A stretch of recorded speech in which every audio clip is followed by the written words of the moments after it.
जी मरकजी अखबार एमए ने शाजिया मरी इस्लामाबाद में ईरानी सफारत खाने आमद पहुंची ईरानी सुप्रीम लीडर आयतुल्लाह खामनाई जी शहादत ते ताज़ियत कई आगे पीपीए जी मरकजी अखबार शाजिया मरी ईरान जी पाकिस्तान में मुकर्रर सफ़ी डॉक्टर रज़ा अमीरी सां ताज़ियत कंदे दुख जो इज़हार किया।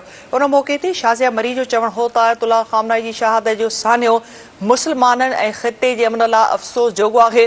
पाकिस्तान जो अवाम दुख जी हिन घड़ी में ईरानी अवाम सां गॾु बीठल आहे।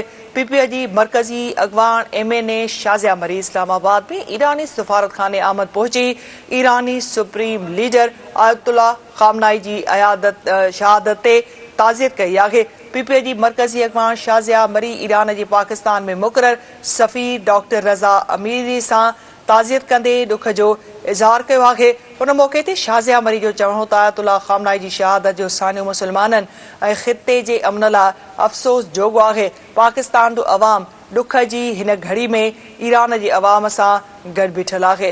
नाज़रीन अवांखे अपडेट कयूं पिया अहम ख़बर जे हवाले सां। पीपीए जी मरकजी अखबार एमए ने शाजिया मरी इस्लामाबाद में ईरानी सफारत खाने पहुंची ईरानी सुप्रीम लीडर आयतुल्लाह खामनाई जी शहादत ते ताज़ियत कई आहे।